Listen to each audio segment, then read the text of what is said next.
They think that it's just a cliche saying, don't forget where you come from. It's millions of dollars in that. Because if you don't forget where you come from, you're not going to forget the mindset you were in when you were there. I remember where I used to have to be the most popular person in the world to make have $1 million a month. Of course. And now I'm looking at like $1 million weeks. You can have the best marketing plan, the biggest budget, but if you got a poor leader, everything is gonna fall. When you learn to control wealth and you learn to wake up to wealth, your life changes. This is what I learned. It's all about. Got no limit, yeah, that's right. Yeah, I'm limitless. I ain't got no limit, yeah, that's right. Yeah, I'm limitless. They can stop me now, yeah, that's right. Cause I'm limitless. It's my turn right now. Watch me work. Yeah, I'm limitless. Well, I'm blessed to have you in here, man. And man, your social media is on fire. And unfortunately, I didn't get to hear you speak last time at MDM because of the fucking shit I was dealing with kidney stones and shit.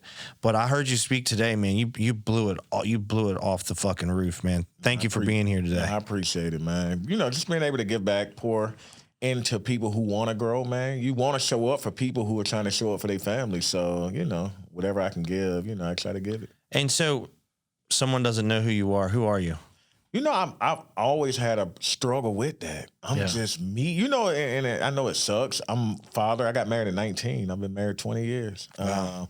2 amazing kids. You know, everything is about faith. I served in the Air Force, overseas, and I realized that although that did help me fight for people, I wasn't fighting hard enough. Yeah. And I realized that people needed a lot more help than just security and defense. They needed a way and a means to actually improve their life. And so I started taking that route. So, you know, part owner and, oh, Lord, over 60-something businesses. But before I'm a businessman, I'm just here for the people. And very humble. I know that word kind of sucks, but while everybody wants the attention, I try to shy away from it. Yeah. You know, because I'd rather build people and sit back a little bit than to be the one in the forefront. Well, and I get it, but after you speaking today, more people need to hear your message. I'm just coming into that. You know, Ryan was like, bro, like. No, I mean,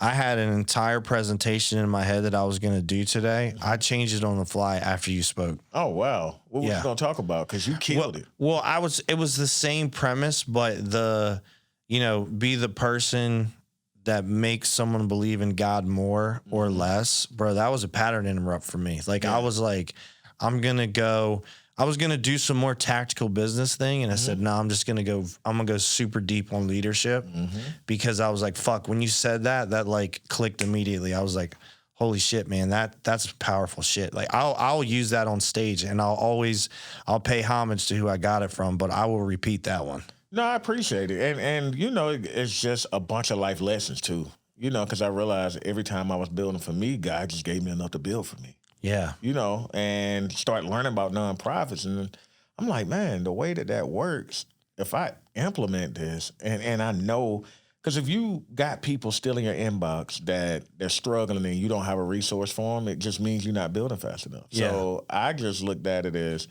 okay, God didn't make me this smart. He didn't give me this grind. He didn't do all of this just for me. It couldn't be just for me because it's way too much. I got an IQ of 143. Wasn't for me. It's to build for a bunch of people. And so, you know, the whole thing is like, how can I get people what they need at a faster rate? And that's why more people need to hear a message. Yeah. And that, I mean, because it's, bro, you got my film guys in here. We travel all over. And right. I mean, that shit was powerful today. More people need to hear it. Let me ask you another question. Like, where the hell do you pull this shit out that you put on Facebook? Because literally, like, every day, one of the first things I do when I look on Facebook is I go read your shit. Oh, wow. That's big coming from you. Well, I mean, because it's always so impactful. It's like, and it's tactical and it's real life. And like, but it's like, you know, some people on Facebook, you're like, oh man, that was a witty quote or it's this or it's that. Right. It's like once or twice.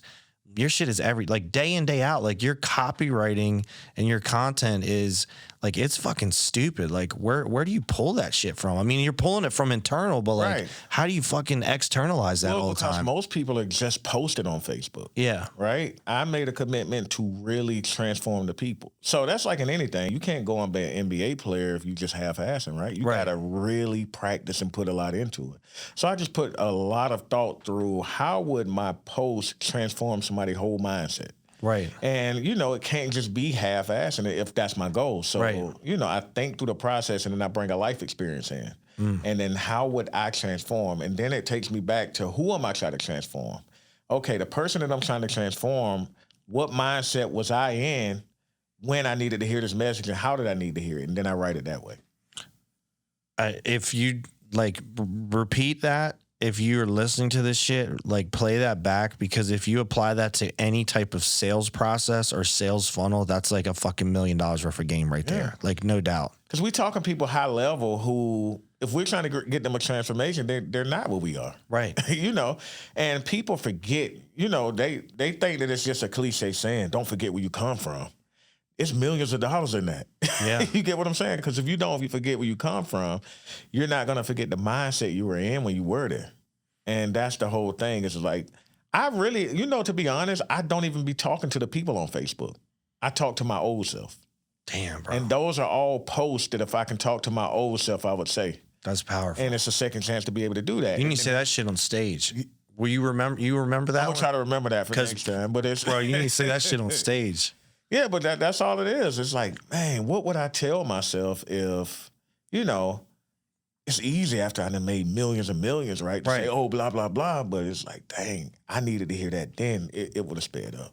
Yeah. And so whoever grabs it, right? That's how I know. Because I can transform anybody who's following my path. I can't transform them if they're not on my path, though. So I can just keep talking to my old self. And whoever picks that up, that's who I know God's sending to listen to me.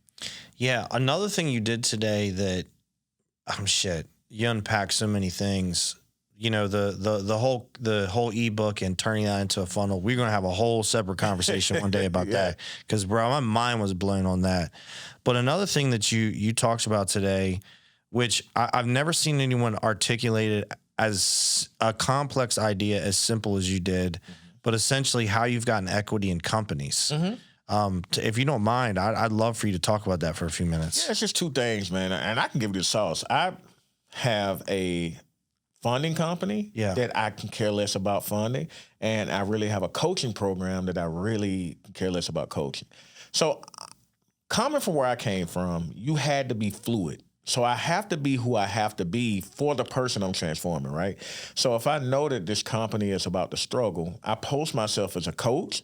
And that's why a lot of people coach, because now if you can respect me as a coach, you're going to come to me with your problem. No doubt. So I got into the M&A space, right? Mergers and acquisition space, where I wanted to start buying businesses back in the day. Right. But I realized everybody I went to send a LOI to talk about their business, they inflated their numbers. They made it seem like it was way bigger than what it was. And then by the time you bring a forensic accountant in, you realize and you spend so much time and money. Yeah. Right? So now I'm like, how can I do this better? So if I do the coaching route, when they come to me and they need a coach, that means that they feel like they're failing somewhere. That's where I need to hit. And they're going to be vulnerable with you and tell you the real shit. Tell you everything. Yeah. And if you pose as a funding company and they're trying to get funding, now they also tell you where they need the money at. They need it for personnel. That means they got personnel issues and they probably got high overhead. Right? If they need it for marketing, that means that they either spending too much money on marketing or don't know anything about marketing. Right. So what I did is we went to the Philippines and built a huge, we call it a call center, but a development center where we got a bunch of people. So I'm like, well, if we're getting them $4 or $5 an hour and they're trained and they can do all of this, now when the company comes in and they need me to coach them, I can evaluate two things. If they're a good leader and just don't have a system, I will get equity. Right? Because now I can trust that they'll lead and make them. But if they suck at leadership and their system sucks, it's because of their leadership, I'm going to buy them out. And so now what I realized, it was easier to do that having more information from either the lending side or the coaching side. And now when it comes to, I got a solution for you as a coach, but I'm going to charge an astronomical price because I know that you're not going to pay that, but you'll give me equity. because most people, they'll hire a coach, but then still want the coach to do the work for them. So if I got to use my resources, I need equity.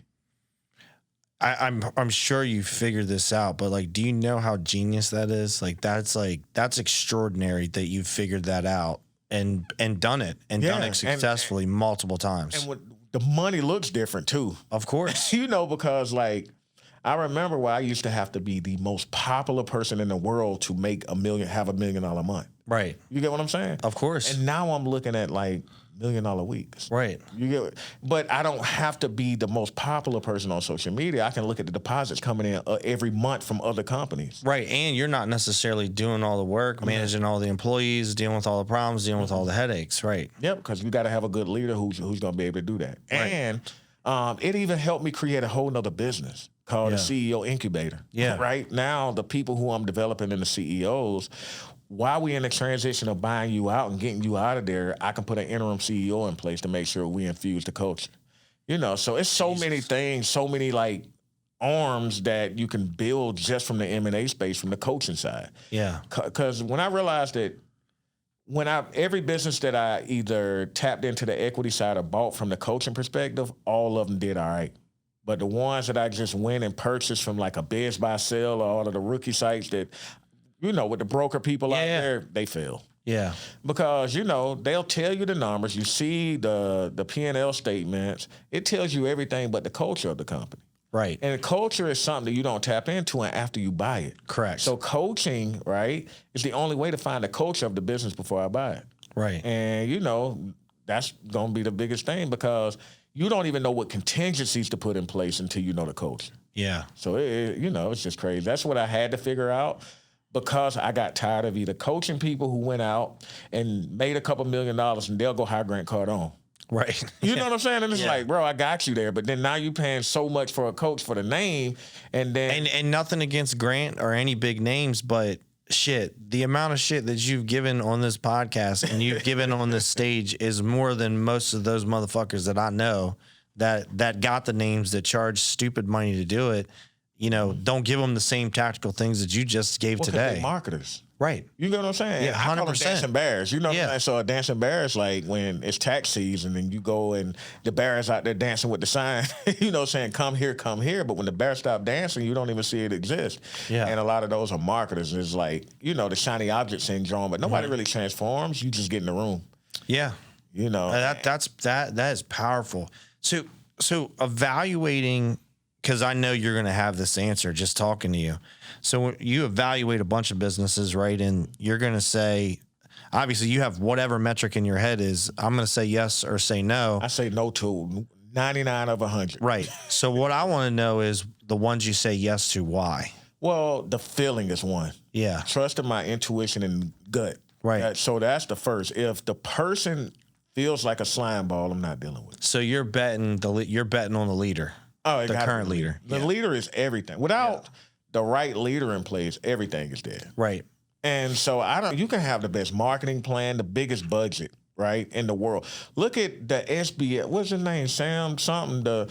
He generated billions, but it was a scam. It was poor leadership. Oh, the FTX guy. Yeah, they just found him guilty on everything. And so it don't matter how much money you're making, and this grandiose idea can be amazing. But if you got a scammer as a leader or a poor leader, everything is going to fall. Yeah. And, and people just think leadership is being in charge. Right. You know what I mean? And so talked for an hour about that today. That's it. Yeah. And, it's way more than that. Like a person got to look at you and want to follow you. Right. Nothing you're going to be able to say. And you said that. 100%. It's nothing that I can say that would make somebody say, what he said makes me want to lead him. Yeah. No, you're going to watch me for a while. Right.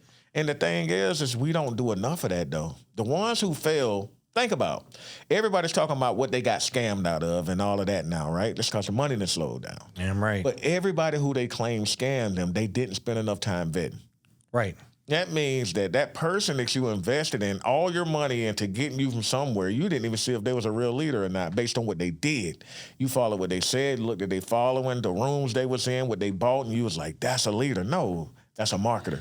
Yeah, and I will tell you, and I hate to say this, is that there's a lot of influencers and people who sell shit on the internet, and they were my heroes before I got in the room with them. and I got behind them, and a lot of it was bullshit. Fluff. Yeah. It sounded great. Sounded great. They were, yeah. man, that lip service was amazing. And, you know, and also you got to be ready for a real leader. See, the real leader don't sound sexy. Yeah. You get what I'm saying? So, like, because it's not sexy. It's at all. Yeah. And, well, the real leader will, I mean, the fake leader going to talk about how they made $1 million in the pandemic and they created a program to show you not, like, bro, how does that sound? Yeah. So, okay, you made $1 million in the pandemic. You can just automatically, I'm not even you. First of all, I haven't even did a DISC assessment yet. We got totally different personalities, right? Yeah. We don't even know our habits. Your habits might be way different than mine. And then you're telling me, oh, set this up, set that up. It's like, nah, it don't work like that. So if you're listening to this, one of the things that, man, you just got to understand the lid of your organization is your leadership. Here's a guy who buys businesses, you know, had made businesses make shit tons of money. He's made shit tons of money. And what did he say? You know, what's his number 2 step after his own intuition is, you know, who's the leader and what's the leader like? Yeah. It has to be. Think about this, though.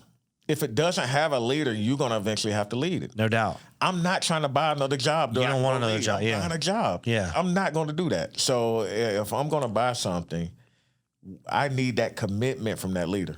Yeah. You get what I'm saying? Yeah. And like one of the things that Jay-Z said, I would rather have 10% of a watermelon than 100% of a grape, right? No doubt. And so what a lot of people don't realize is it's the equity that they don't want to give up was causing the wrong people or the right people not to be able to come in. I think which album was it? He said it was one of the recent ones. 1% of a billion is more than we've ever seen. Right. Yeah. And that's real though. Yeah. And most people they out there in la la land, but if you really just break it down, it's all about what can I bring to the table. Sure. I've never met anybody and asked them for something. Right. I've always asked, no matter who, you can ask 1,000 people. The first thing by the way, downstairs, after I spoke today, he literally asked me, "What can I do for you?" So that's real shit. No, for real. What do you need? Yeah. And, because the thing is, and I came from a culture, or I came and was raised in an environment where popping off, you had to stay humble. We get that mix. But so you got to be careful on what you say. But I'm going to say it. I'm rich. I mean, and I shouldn't feel embarrassed by saying that. Fuck right? no. You should be proud of it. And you know, it's like, it's a line between being humble and not pushing people away based on where I came out of. Right. But it's like, I'm already rich. Why can't I go help everybody? Right. Because I don't need money from anybody. But my thing is I will never have a money problem if I can help you get richer. Sure. And even if I never ask you for a dime, if I help you make an extra $5 million doing something, there wouldn't be anything. Anytime I call you and be like, "Hey, Brian, let's grab a drink. Let me get some time because I need to ask you something." Sure. You wouldn't be reluctant to give me that. Absolutely not. I mean, one of the things you said on stage today, I was paying attention. You said, if I want to be a billionaire, I got to create a bunch of multi-millionaires. Got to.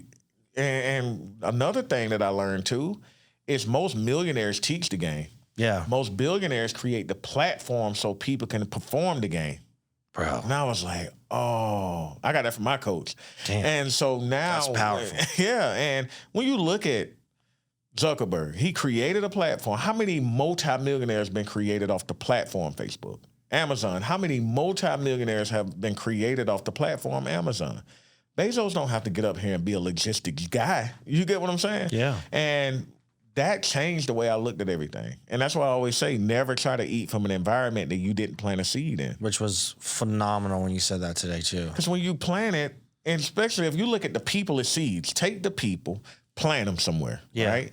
And then water them. That's that every day I'm pouring into you. Yeah. Every day I'm pouring in. Which I believe in that wholeheartedly. And then they grow. Yeah. So instead of fruit, they got more money, they got more influence, they got this that they can lend to you to leverage. Yeah. But you created it, you grew it. Yeah. And so a lot of people don't want to grow people if the money, if the money isn't there first. So I tell people 2 things. When I launch something, I can do it 2 ways. I have a seed price and a fruit price. The seed price is because people don't see where it's going to take them yet. They only believe in the vision of what it's going to do. So the seed price, I do it for a little lower to get people where they need to be. Yeah. But then after they produce the fruit, after you see the testimony and you know it worked, you can no longer get the seed price. Yeah. Now it's the fruit price because you see that it works. It's proven, right? And I do the same thing with relationships. I got seed relationships and I got fruit relationships. If I build with you at the seed level because you believe in me, I'm going to build with you forever. But if you come in just because you see the fruit, I'm going to actually, you might have to pay. You get what I'm saying? So it's a different way that I'm going to deal with you at that point. Man, that's fucking powerful. I mean, that is some powerful shit. Like this is why you've got to get on more stages because more people need to hear this shit. Do you know what I mean? And it's not about it's you're obviously a spiritual man. The gifts that you have, fucking more people need to hear this shit. But you know why? It's not that I don't want to do it, right? So let's have a real conversation. Have you ever had a white guy come to you and say, "This is why I don't spend money with you, white people"? Have I? Yeah. Every race. No, I'm just saying, like, have you had a white guy who get pissed at you and say, "See, that's why I don't buy from white people"? Have you had a white guy say that? Probably not.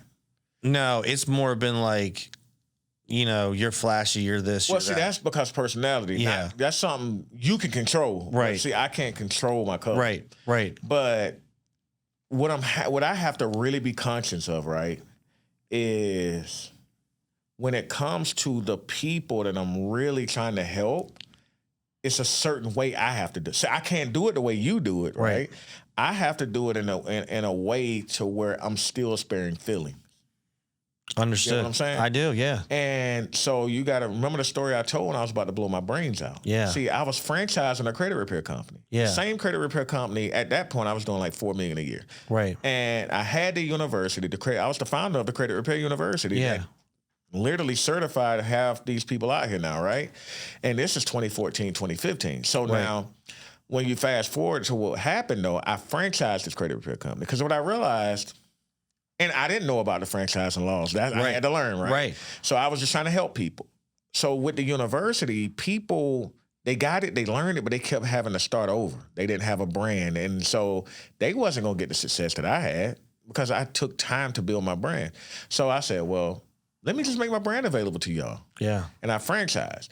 But what I failed to realize is the competitors don't like my brand popping up all over the world, all over the country in their backyards. No, hell no. So now it's kind of like, you got to get off my block. Or we going to call the feds and we don't have false complaints. And they don't just file false complaints. They get other haters, other business owners. Most people aren't really haters. If you look at most people who hate their competitors who can't leverage what you have, right? Well, not only that, or they see something in you that they will never be. Right. And so now if I can't join that, I can't be that, I got to stop that. Right. Or I got to bring you back down. And I'm going to tell you something on that. But anyway, they went to the CFPB, the attorney generals in all of these states, and then they filed spam complaints. But it was real people filing, right? And some anonymous. And now all of a sudden my life goes, and so like I said, I put a big seed in the ground. I go to church and I just, because I got the franchise going. Yeah. And I said, God, 5-figure seed I threw in the ground on offering. And I said, hey, God, please make me a better leader. I left church, got a call from my brother. Mom passed. I was like, the same day. So I'm like, hold on, God, give my money back. I don't, I was like, I want to renege. Like, let me, so. Fucking uppercutted twice. Yeah, I was like, hold on, I just blew a bag. Yeah. But anyway, so, and then I go online and I see a 35-minute Slander video. I'm like, what? And they did so well. I was like, it was like 10 of us got together and we're going to put a stop to this guy. And so I was like, dang, 10 people wasted about 8 to 10 hours of their life apiece to destroy me, and they couldn't even get together and build something. It's weird, right? Which is crazy. Which is why they are where they are, right? Yeah. But so what happened is all hell was breaking loose in my life, at least I thought. And then they filed a bar complaint against my attorney when she was never their attorney, right? Yeah. And we talking, she 20-something years practice. She represents the who's of the who, right? Right. And so anyway, now it's a hit to her because she's like, I got to answer this BS bar complaint. What they were trying to do is create the conflict of interest because if she was dealing with couldn't represent you, she couldn't represent me. Yeah. And she knew everything. Right. So now, pray. But what I realized is when all of the things was coming out, the haters knew where to find me to try to destroy me. Yeah. And so it gave me this PTSD of not being the one out. And I'm still trying Understood. to. So I get it. You know, when people say, hey, well, you need to show the world. And it's like, well, that was cool when I was trying to make money. Now that I'm rich, I'm not trying to be the most popular person to get the word. Because even though I might inspire some people, it still will be pretty much, it'll put me in a bad place of where I was before. Understood. And so, you know, it got me to the point where I was literally in the closet about if I wouldn't have got too drunk to kill myself, I would have been dead right now. Well, which is, I hate to hear that, but you know, the thing is, you're a chosen one and you were put through that for a reason, right? But see, I know now that I was literally a better leader because God literally had to put me through that humility to put me back so that I really understand a person face to face instead of just being a rich guy telling somebody I can bring them along. Yeah, understood. I understood. Well, this time we just built an army around you. So that's it. Yeah. Well, I did. And so now that's why I tell people, build community. Yeah.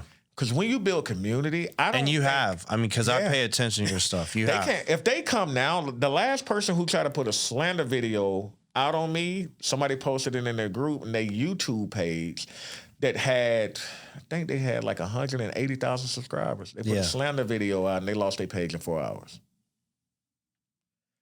The page that they worked so hard to build, God let them build it because they was gifting people and they went off assignment to try to damage another person who has God on assignment, and the Free Hive came in and literally just reported the page back to back. So they getting 10, 20,000 complaints on their page within an hour on different IPs. Page can't stay up. And then now they mad at their page, but they don't have a voice to be able to try to slander me now. So we had to build an army, but it wasn't just an army, a messy army. It was an army on the same assignment.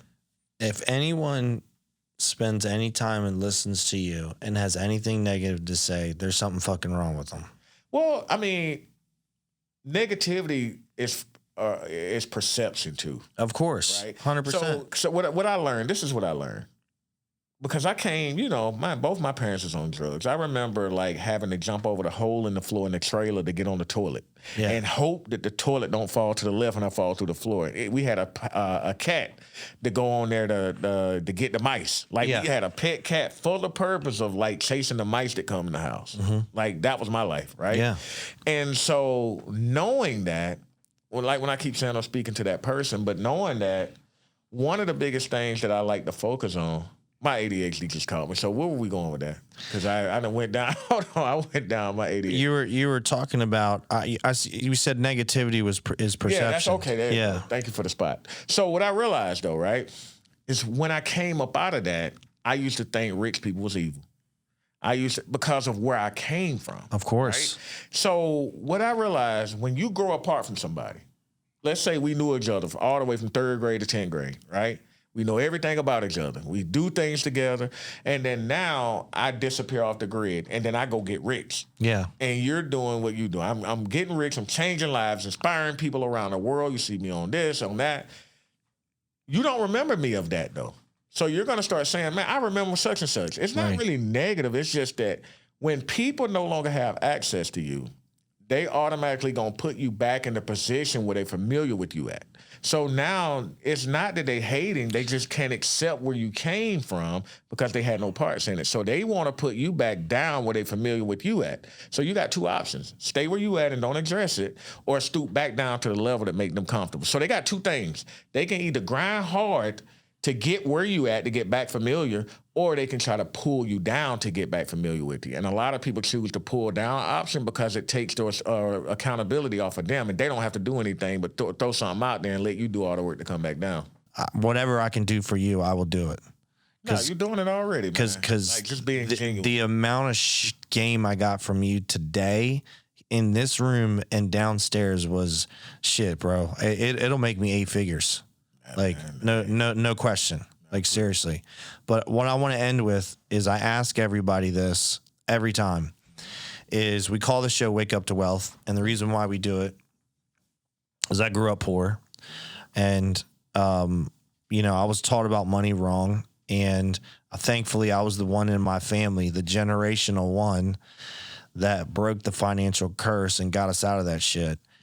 And what I learned was, you know, the matrix, whatever you call it. And I think part of the reason why they were trying to take you down is because you're educating people on how to get out of the matrix. Yep.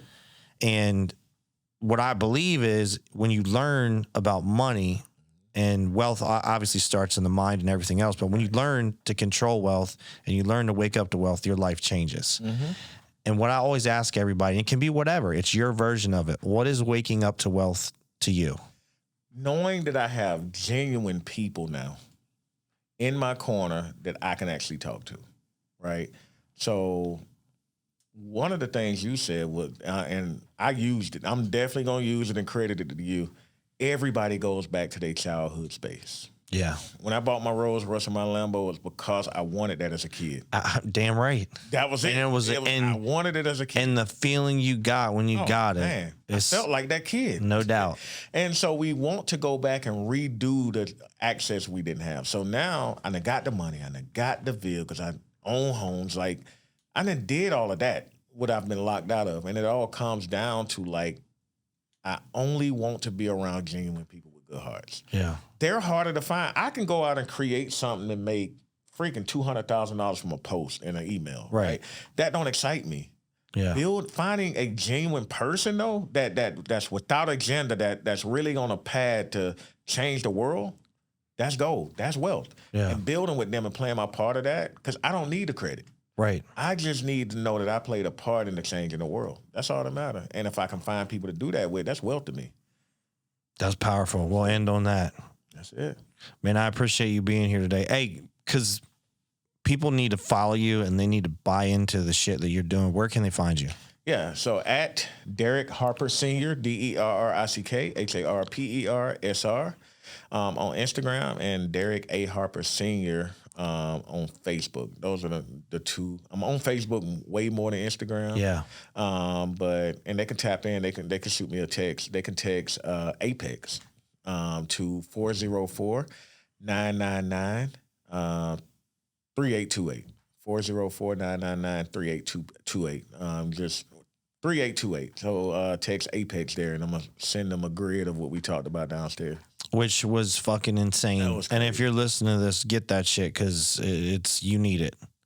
Man, I just want to say thank you. Thank you for spending your time with me today. No, I appreciate you for having me, man. Hey, thank you so much for checking out our YouTube channel and checking out our podcast, Wake Up to Wealth. As a thank you, you've got a link that you can check out to get a free ebook on investing in real estate. And then also, if you're interested in potentially coaching with me, coming to one of my events, or investing in one of my deals or funds or anything like that, you can actually check out our website to find more information out about that as well. You'll have both links. And again, want to just say thank you, and you can follow up with me for anything else I might be able to help you with. And thank you so much for tuning in to learn more about how to get wealthy.